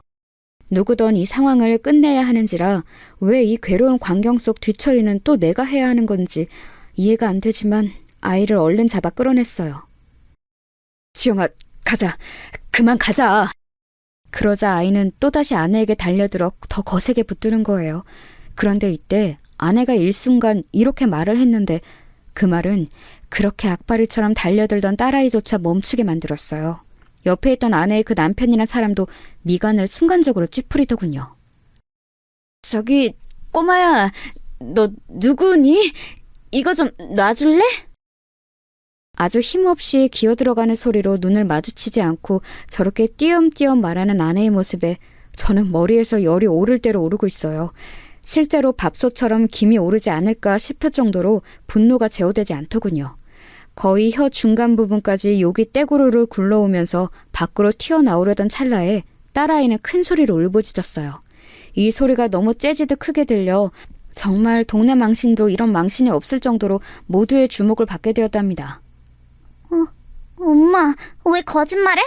내가 누구긴 누구야? 지영이잖아. 엄마 김유미 엄마 왜 그래? 엄마 미워. 왜 거짓말해? 딸은 이때 자기 나름대로 성이 났는지 지 엄마 근처로 못 가게 잡는 저를 뿌리치면서 발을 탕탕 굴러대고 괴성을 질렀어요. 그렇게 떼쓰고 들어놓을 나이도 한참 지났고 그 나이 때에도 흔히 저러지 않던 애인데 어지간히 스트레스가 감당이 안 되는 모양이었어요. 정말 제 3자의 눈에는 누가 봐도 엄마라고 소리 지르는 어떤 여자 얘기와 비통한 얼굴의 그 아이 아빠, 그리고 엄마임을 부인하는 어떤 여자와 그 옆에 딱 붙어있는 체격 큰 남자며 냈다 당황스러워하는 상황을 보고 대충 유추가 되지 않을까요? 이 꼴을 보고 있자니 정말 너무 마음이 진정되지 않는 거예요. 동물원 안에 들어가 있어도 이보다 창피할까 싶었고 빨리 여기서 도망 나가고 싶었어요. 와중에 너무 졸렬하고 비열하게 느껴졌던 건 아내는 꼴에 자기도 주변 시선을 의식했는지 이악 물고 계속 부인을 하는 거예요. 아니야. 저기 좀 놔줄래? 아니라니까. 그런데 그 순간 이혼 후 제 마음으로는 몇 번이나 상상해왔던 그 이미지, 꿈에서도 몇 번이나 욕을 하며 깨어나고 그 행동을 하지 못해 속이 멍들었던 그 이미지 말이에요. 그게 바로 제 눈앞에서 재현되는 것을 보게 되었어요. 계속 난감해하면서 딸아이를 밀어내는 아내를 그 옆에 서 있던 건장한 남자의 표정이 점점 굳어지더니 조금의 망설임도 없이 뺨을 거세게 올려붙이는 게 아니겠어요? 거센 행위가 순간적으로 훅훅 지나가고 나니 갑자기 주변이 뜨겁게 느껴질 정도로 그 힘이 셌던 것 같아요. 딸아이는 놀라서 순간적으로 저한테 착 감겨서 안겼고 저 역시 저 남자가 아내가 아닌 우리에게 뭔가를 가할까 싶어 애를 바짝 안고 경계하면서 쳐다봤어요. 헌데 이 남자의 분노를 발사하는 방향은 그 손이 움직인 대로 아내에게 향하는 것이었더군요. 유미야, 너 진짜 못 써먹겠다. 어디서 이렇게 달달하게 거짓말을 해? 너 진짜 내가 우스워? 우습냐고! 더 당해볼래? 정말 한눈에 봐도 두께감 있고 묵직해 보이는 그 손은 미세하게 떨리고 있었고 언제건 다시 발사할 준비를 하고 있는 듯했어요. 아내는 머리를 부여잡고 눈이 엄청나게 커져서는 그 남자를 응시했고 동시에 주변을 빠르게 훑어보더군요. 제 생각엔 아마 그 순간에도 다른 사람들을 의식하고 있었던 것 같아요. 딸아이와 저 모두 당황해서 있는 사이 그 남자는 한숨을 팍팍 쉬더니 제가 들어도 상관없다는 듯, 아니 마치 저보고 들어보라는 듯이 말을 하더군요. 여투나 표정에서 뭔가 쌓인 게 많아 보였고 왠지 이날이 처음이 아닌 뭔가가 많이 묻혀져 있다가 터진 느낌이었어요. 너 내가 시간 줄 때 솔직하게 말하라 했잖아. 누가 봐도 네 딸 네 새끼 맞아 보이는구만. 너랑 얼굴을 쏙 빼닮았는데 아니라고? 너 진짜 나랑 우리 집이 우습게 보이냐? 내가 이혼한 건 잘못 아니라고. 혹시 또 더 숨기는 거 없냐고 몇 번이나 물어봤잖아. 애는 없었냐고. 나는 초혼이지만 너랑 재혼하는 거 다 괜찮다고, 다 받아줄 수 있다고 얼마나 말했어. 너 그때 뭐라고 했냐? 결혼한 지 얼마 안 돼서 이혼했고 애는 없다고 했잖아. 암만 생각해도 이상해서 계속 물어봐도 너 곧 죽어도 아니라고 했지? 기억나 안 나? 남자는 아주 무섭게 아내를 다그치며 코너로 몰고 있었고 아내는 주변 시선이 꽂히는 게 못 견디겠던지 양손으로 얼굴을 가리며 고개를 끄덕거리더군요. 야, 너 진짜 최악이다. 너 같은 애 처음 봐. 우리 엄마한테 끝까지 애 없다고 우길 땐 언제고. 임신 거짓말할 때부터 바로 쳐냈어야 했어. 야, 솔직히 까보자. 너 그때 임신 가짜로 한 건 맞지? 결혼해서 우리 집에 들어앉으려고 뻥친 거 아니냐고. 이건 또 무슨 얘기인지 듣는 내내 계속 입만 쩍 벌어지더라고요. 남자가 웅얼대며 화냈던 말들을 제가 다 정확하게 이해한 건진 모르겠지만 대강의 내용은 그렇더라고요. 아마 아내는 저 남자랑 결혼하려고 가짜 임신 거짓말을 했던 모양이에요. 뭐 임신을 했다고 하면서 결혼으로 끌고 갔던 게 아닐까요? 나중에 알고 보니 임신이 아니었고 결혼은 물을 수 없고 그렇게 부잣집 남편과 생활을 했던 것 같아요. 이혼한 사실을 오픈하면서 저 남자는 본인은 초혼이니 아이 여부가 궁금했던 것 같고 아내는 기를 쓰고 우리 딸아이를 부정했던 것 같아요. 그래서 그렇게 연락도 안 받아주고 아예 잠적하듯이 종적을 감춘 것일까요? 새삼 저는 그 남자는 아이 여부가 그렇게 중요했던 건가 싶었는데 씩씩거리는 이 남자의 뒷말에 답이 있더군요. 우리 엄마가 아무리 그래도 애 있으면 안 된다고 반대해서 그런 건 맞네. 야, 너 진짜 비정하고 못돼 처먹었다.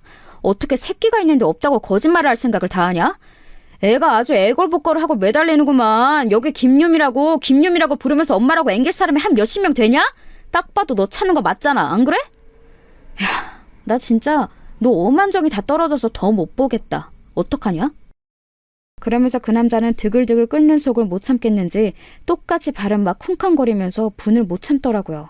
보아하니 돈은 많아 보이고 하는데 나름 이혼한 여자와 재혼할 정도면 꽤 아내를 많이 좋아했던 것 같은데 거짓말을 한 내용들이나 쌓인 게 많은 것 같았어요.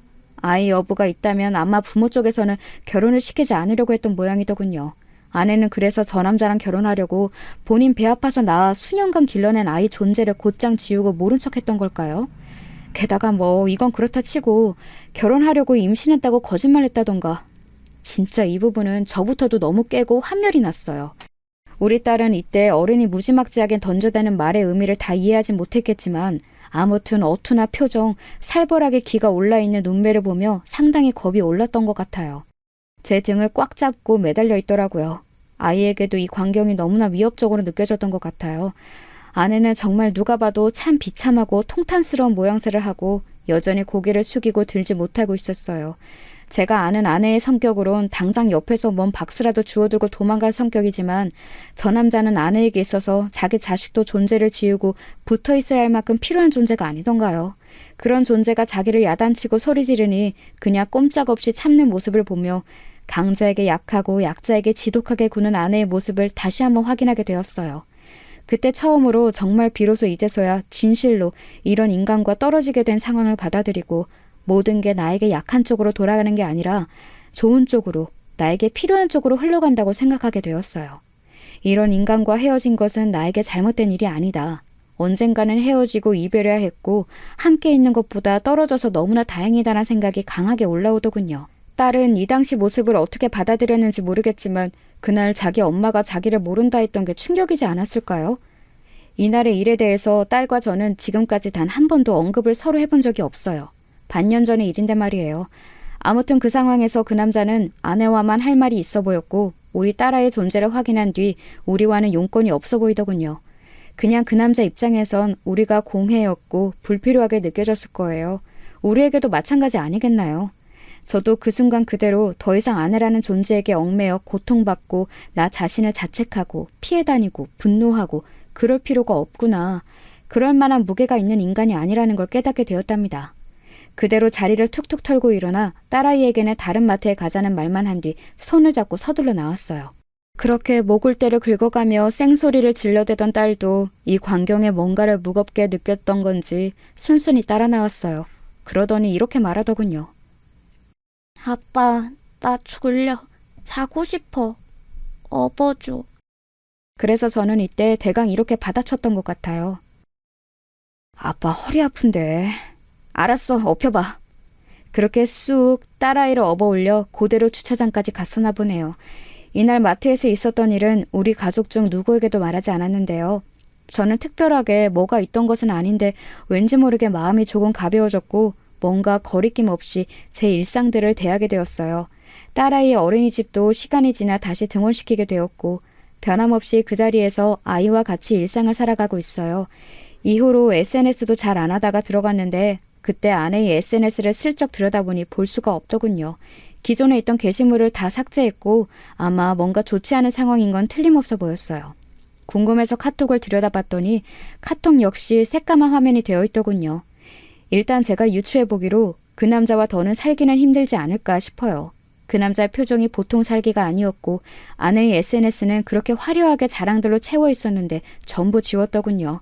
아무튼 이런 상황들을 보니 더 할 말도 없고 그 길로 저도 이후의 정황들을 모르고 싶어 차단했어요. 그러니 마음이 가볍고 제 일상으로 온전히 집중하게 되어지더라고요.